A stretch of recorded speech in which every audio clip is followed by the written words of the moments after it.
नमस्कार, next 9 news nation पे आप सभी का स्वागत। मैं आपके साथ शशांक उपाध्याय। तो नापाक हरकतों वाला चीन अपनी हरकतों से बाज नहीं आ रहा है। जी हाँ, लगातार चीन ऐसी हरकतें कर रहा है जिससे भारत को नुकसान हो। एलएसी पे चीन की हरकत अभी तक बंद नहीं है। जी हाँ, डोकलाम की जो हरकत थी उसके बाद भी चीन सुधरा नहीं है और पीछे हटने को तैयार नहीं है। मौजूदा हालात में जो खबर आ रही है उसके अनुसार चीन फिर से अपने सैनिकों की तैयारी कर रहा है, बंकर बना रहा है, कंटेनर बना रहा है और सेना की मुस्तैदी एलएसी पर बढ़ा रहा है। इसी मुद्दे पर बारीकी से आज चर्चा करेंगे और चर्चा के लिए मेरे साथ स्टूडियो में मौजूद हैं अंकित परमार। अंकित, बहुत बहुत स्वागत आपका। अंकित, जिस तरह से चीन लगातार भारत के लिए एलएसी पर हरकतें करता हुआ नजर आता है, कई बार बहस होती है, राजनीतिक स्तर पर बातें होती हैं, तो आपसी समझौते की बातचीत तो हो जाती है, लेकिन एलएसी पर उसकी हरकतें कुछ और बयां करती हैं। बिल्कुल। क्या कहना चाहेंगे इस मुद्दे पर?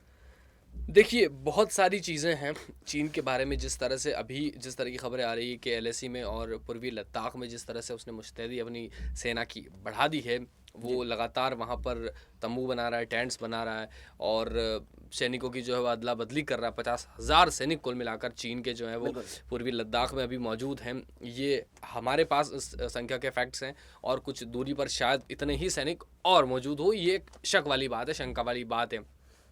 जिस तरह से वो लगातार अपने हिस्सों में जो हेलीपैड्स बनवा रहा है, नए नए बहुत सारे एयरबेस जो हैं भारतीय सीमा से जो सटे हुए हैं, अरुणाचल प्रदेश की बात कर लें, शिनजियान की बात कर लें, तो ऐसे कुछ हिस्से हैं जहाँ पर उसके बड़े सेना के जो है वो बड़े बड़े एयर बेस जो है वो मौजूद है। उनको लगातार एक्टिव कर दिया गया है और जो सैनिक हैं उनके पास बैलिस्टिक मिसाइल से लगाकर तमाम तरह की जो युद्ध में काम आने वाली जो जो हथियार हैं, जो अपडेटेड और जो 21वीं सदी के नए हथियार हैं, वो उनकी सेना के पास अभी लगातार हैं। और जिस तरह से वो पिछले 1.5-2 सालों से जिस तरह से चीन से हमारा संघर्ष जो चल रहा है, जो शीत युद्ध हम दोनों देशों के बीच में जो छिड़ चुका है, वो शांत होने का नाम नहीं ले रहा है। शुरुआत डोकलाम से हुई थी और जिस तरह से हमने जैसे तैसे हमारी कूटनीतिक समझ से उस मामले को शांत किया, उसके बाद पूर्वी लद्दाख में और पूर्वी अरुणाचल प्रदेश में जिस तरह से उसने अपने जो सैनिकों की जो एक्टिविटी जो बढ़ाई है, वो वाकई ख़तरनाक है। और उसका मंसूबा जो है मेरे ख्याल से भारत को उलझाना है या फिर युद्ध करना है, ये तो चीन ही जानता है।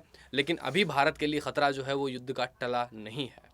बिल्कुल अंकित, बहुत बारीकी से आपने समझाया। लेकिन अंकित, जिस तरह से चीन यहाँ पर तैयारियां कर रहा है और पीछे हटने को एलएसी से तैयार नहीं है। बिल्कुल। राजनीतिक स्तर पर कुछ और बयान सामने आता है, लेकिन बॉर्डर पर उसकी हरकत कुछ और बयां करती है।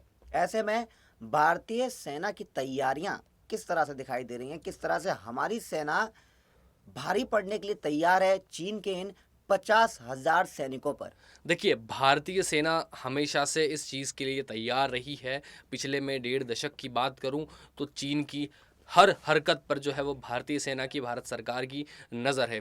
15 सालों में जितनी हमने एक्टिवनेस दिखाई है 2004-05 के बाद जो, और मेरे ख्याल से 2004-05 नहीं कहूँगा मैं, 2000 से ही, सन 1999 के बाद से ही जिस तरह की जो एक्टिवनेस हमने दिखाई है चीन के प्रति, जो उनकी हरकतों पर जो हमारी नज़र बनी हुई है, उसका फ़ायदा जो है हमें हमेशा से होता रहा है। और जिस तरह से हमने अपनी टेक्निक जो है वो एडवांस की है, अगर मैं ये मौजूदा परिस्थितियों की बात करूं तो एलएसी पर भारतीय सेना के 50,000 से ज़्यादा सैनिक, ये मामला 65,000 तक भी हो सकता है, ये सैनिकों की संख्या हमारे पास मौजूद हैं जो हमने एलएसी पर वो कर रखी है। उसके अलावा एक और भारत तरीका अपना रहा है, ज़्यादा वहाँ पर सैनिकों को रुकने नहीं दे रहा है। वहाँ पर लगातार सैनिकों का जो है वो एक्सचेंज होता जा रहा है। सैनिक आ रहे हैं, 15,000, 17,000, 20,000, 10,000 सैनिक जो हैं उनकी अदला बदली हर महीने, 1.5 महीने में, 15 दिन में जो है वो जारी है। तो मतलब हम अपने सैनिकों को तैयार भी कर रहे हैं वहाँ के मौसम के हिसाब से, वहाँ के माहौल के हिसाब से। और अभी संख्या मैं आपको बता दूँ 50 से 65,000 के बीच में है मौजूदा संख्या, लेकिन हमारे करीब 2 लाख सैनिक जो हैं वो सीमा पर आकर जा चुके हैं। मतलब अदला बदली जो है वो जारी है। मतलब युद्ध के लिए और उस मौसम में काम करने के लिए, उस मौसम में लड़ाई लड़ने के लिए भारतीय सेना के 2 लाख से ज़्यादा सैनिक जो हैं वो तैयार हैं। और टेक्निकली अगर मैं बात करूं तो हमने वो भी सारी तैयारियां कर रखी हैं। चाहे मैंने आपको बताया चाइना के हेलीपैड्स और भारतीय हेलीपैड्स भारत ने वहाँ पर 150 से ज़्यादा हेलीपैड जो है बिल्कुल। वो चीनी सेना पर अभी चीनी सीमा पर जो है वो तैयार किए हैं। बिल्कुल। एयरबेस हमारे जितने भी सटे हुए हैं चीन की सीमा से वो हमने तैयार किए हैं। और बीच में जब नेपाल से हमारी चर्चा हुई थी, बांग्लादेश से हमारी चर्चाएं हुई थी, म्यांमार से हमारी चर्चाएं हुई, म्यांमार में जब तक सैनिक शासन नहीं आता उससे पहले हमारी इन विषयों पर चर्चा हो रही थी कि क्या हम उनके हेलीपैड जो है वो युद्ध के समय में यूज़ कर पाएंगे। तो भारतीय सेना जो है वो पूरी तैयारी के साथ में है, पूरी मुस्तैदी के साथ में है। और अगर युद्ध जैसी स्थिति आन पड़ी तो हमारी तैयारी चीन से एक पैसा भी कम नहीं है।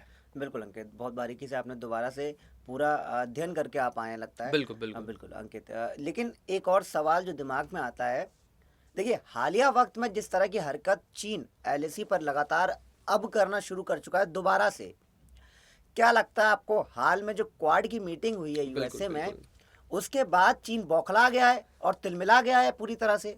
देखिए, क्वाड जो है, क्वाड का सबसे बड़ा मुद्दा था वो चाइना था। अफ़गानिस्तान तो खैर इशारों की बातें हैं, अफ़गानिस्तान को लेकर लगातार फ़ोन पे बातें होती रहीं सभी देशों से। ऑस्ट्रेलिया के प्रधानमंत्री से बात की और जो बाइडेन से दो बार बात हुई, प्रधानमंत्री नरेंद्र मोदी की, और तमाम देशों से, जापान से हुई, उसके बाद ब्रिटेन से हुई, और तमाम जो भारत की जो कूटनीतिक जो तरीका है, अभी एस जयशंकर लगातार जब से अफ़गानिस्तान में अफरा तफरी मचना शुरू हुई है, एस जयशंकर जो है विदेशी दौरों पर लगातार जा रहे हैं।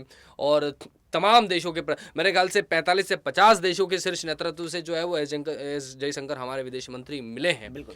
तो ये हमारी तैयारी जो है, अभी जिस तरह से मैसेज दिया जा रहा था कि क्वाड में अफगानिस्तान को लेकर चर्चाएं होंगी, नहीं, वो गलत है। अफगानिस्तान भी एक हिस्सा है, लेकिन सबसे बड़ी जो तैयारी है क्वाड की है वो चीन को लेकर है। चीन की जो विस्तारवादी जो नीति है उसके खिलाफ किस तरह से अमेरिका, ऑस्ट्रेलिया, भारत और तमाम जितने भी सहयोगी हमारे देश हैं वो किस तरह की कितनी मजबूती से जो है हम प्रिपरेशन कर रहे हैं, उसकी तैयारी कर रहे हैं। पैसिफिक ओशियन में क्या कुछ हो रहा है, क्या कुछ हरकतें चीन अपनी बढ़ा रहा है। चीन अभी तकरीबन 140 देशों को अपने जाल में ले चुका। मैं उसके बारे में आपको गंभीरता से समझाऊंगा अभी कि उसका बेल्ट एंड रोड वाला कॉन्सेप्ट क्या है, वो भी मैं आपको समझाऊंगा कि जिस तरह से पैसिफिक ओशियन में या फिर इंडियन ओशियन में जिस तरह से चीन की जो तादाद बढ़ी है, जो एक्टिवनेस बढ़ी है और जो अपनी सैनिक हरकतें कर रहा है, वो उसको कैसे काउंटर किया जाए, उसके प्रभाव को कैसे कम किया जाए, इसी को लेकर प्रधानमंत्री का ये अमेरिकी दौरा बहुत अहम माना गया।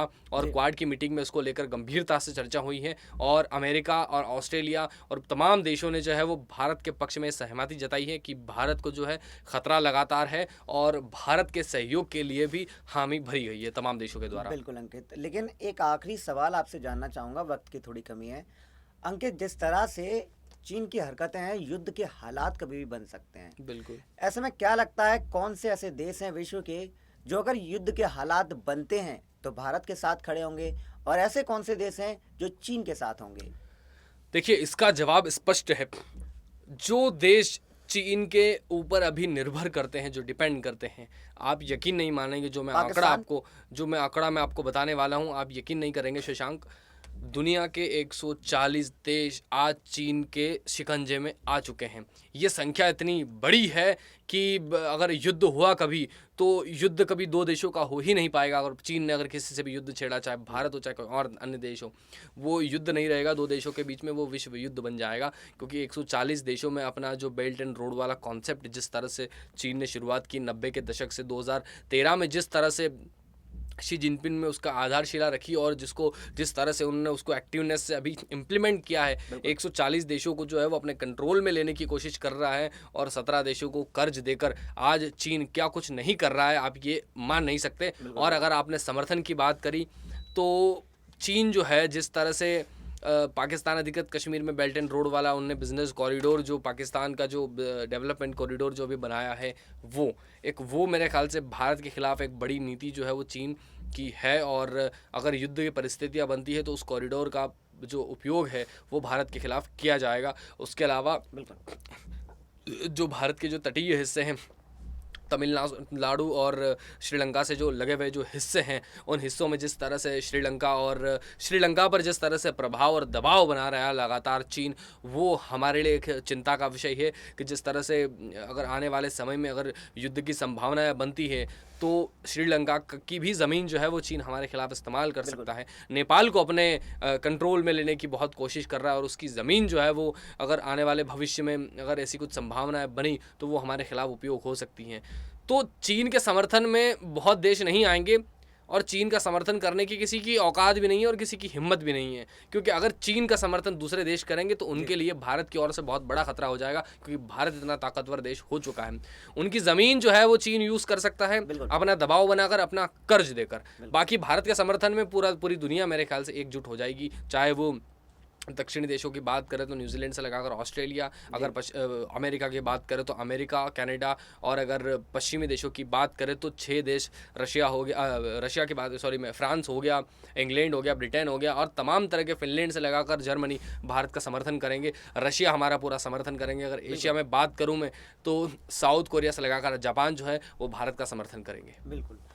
तो साफ साफ खुली बात ये है कि चीन अगर अपनी हरकतों से बाज नहीं आता है, इस तरह की हरकतें बॉर्डर पर करता रहता है और अगर समझता है कि भारत देश शांत देश है और शांत रहेगा, तो ऐसा नहीं है। भारत देश का हर एक बच्चा अपने सैनिकों के साथ चीन को मुंह तोड़ जवाब देने के लिए खड़ा रहेगा।